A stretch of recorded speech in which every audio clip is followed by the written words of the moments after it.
আদি অনাদি ধাৰাবাহিকখনৰ আজি নিশা আহিবলগীয়া এপিছডৰ প্ৰমো মুকলি হৈছে। আজিৰ প্ৰমৰ প্ৰথম ভাগত আমি দেখিবলৈ পাইছোঁ দেৱিকাই কৈ আছিল এতিয়াই তাইৰ বেগ বন্ধা আৰম্ভ কৰা। তাইক যিমান সোনকালে পাৰোঁ মই আমেৰিকালৈ পঠিয়াম। তাৰপিছত আমি প্ৰমত দেখিবলৈ পাইছোঁ ৰদালিয়ে কৈ আছিল বিশ্বাস কৰা মই কালি আহিব পৰা চিটুৱেশ্যনতে নাছিলোঁ। তেতিয়া পথকে মাত দিছিল কিয় কাৰোবাক ভাল পোৱা তুমি? তাৰপিছত আমি প্ৰমত দেখিবলৈ পাইছোঁ মানুহগৰাকী কৈ আছিল আৰু অকল মায়ে নহয় আমি সকলোৱে বিচাৰোঁ তুমি আমেৰিকালৈ যোৱাটো। তাৰপিছত আমি প্ৰমত দেখিবলৈ পাইছোঁ ৰদালিয়ে কৈ আছিল এতিয়া আৰু ৰদালি বৰঠাকুৰ চাবি দিয়া পুতলা হৈ থকা নাই। প্ৰমৰ একেবাৰে অন্তিম ভাগত আমি দেখিবলৈ পাইছোঁ ৰদালিয়ে দেউতাকক কৈ আছিল দেউতা তুমি মোৰ পৰা ইমান ডাঙৰ কথা এটা লুকাব পাৰিলা।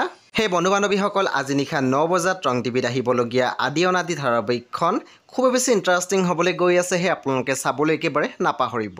পৰৱৰ্তী আপডেটৰ বাবে আপোনালোকে মোৰ চেনেলটো ছাবস্ক্ৰাইব কৰি কাষত থকা বেল আইকন টিপি দিবলৈ একেবাৰে নাপাহৰিব আৰু প্লিজ আপোনালোকে মোৰ ভিডিঅ' এটা লাইক কৰি দিব।